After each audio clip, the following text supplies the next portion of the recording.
Hi, I'm Tom Zimmerman from the EMDR podcast. This episode is about understanding where the magic is and isn't in EMDR therapy. Many new EMDR therapists misunderstand where the magic is in this therapy. Trainings and practicum experiences that we get as a part of our training often send the impression that simply following the script is likely to result in memory resolution with the vast majority of our clients.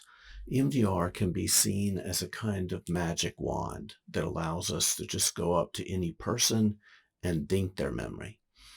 Some trainees may be left with the impression that most of the magic in EMDR therapy is in the bilateral alone. While this is a key part, I describe it elsewhere as just one of the three wheels in the EMDR tricycle, and it takes all three wheels. Otherwise, drummers would be the healthiest people on the planet, and I think we know they're not. EMDR therapy is a combination of activation, noticing, and left-right stimulation. But what's happening in EMDR is really well described in the AIP model. This combination of elements helps connect old stuck information into existing right now information, adaptive information, if you have enough of it. I'm going to repeat that. At the core of the AIP model is that you can connect old stuck information into existing right now adaptive information if you have enough of it. And Shapiro is very clear. If you don't have enough of the needed adaptive information for the target that you're connected to connect with and metabolize to, there's nothing in the 8-phase protocol that's going to automatically generate the missing information. I've used the metaphor of a boat fishing in an ocean. The boat is the needed adaptive information, and the fish you're hooked on to is the memory. You can't land a bigger fish than your boat. And you don't simply get a bigger boat because you're hooked to a big fish. You have the boat that you launched with that day. So again, the magic of EMDR therapy is that you can metabolize almost any old stuck information into existing adaptive information. And we do this using the 8-phase protocol. Inside that understanding contains the logic and the worldview to account for when this therapy doesn't work well.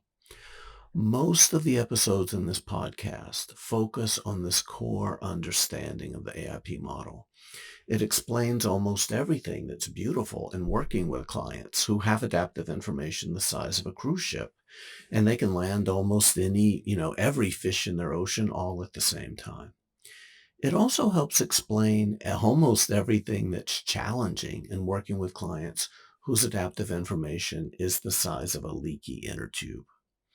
So this also helps explain why parts work may be an important element in what we do as trauma therapists. It also may explain why we may need to do things that support the adaptive information. The difficult stuff has to connect to adaptive information.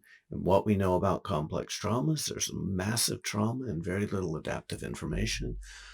A lot of what we're doing is going to be supporting the information that the difficult stuff's going to need to link up with. And what a lot of that may look like is helping the client develop the information about what it means to have been born human. And of course, our resources need to be more than just a few core mindful resources when working with clients with pervasively traumatized nervous systems. This understanding of what is happening in EMDR and where the magic is, connecting information to other information and having to have the information there to support the difficult information, this is going to come up and come up and come up all throughout this podcast.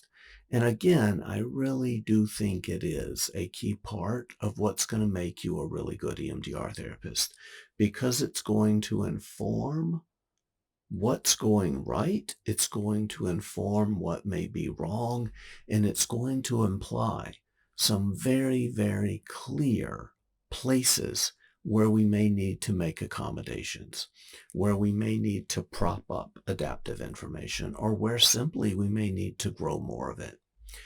This understanding can be very helpful when working with clients who have been saturated with tasks of survival, rather than bumping against the world, figuring out who they are, what they're worth, and how they deserve to be treated.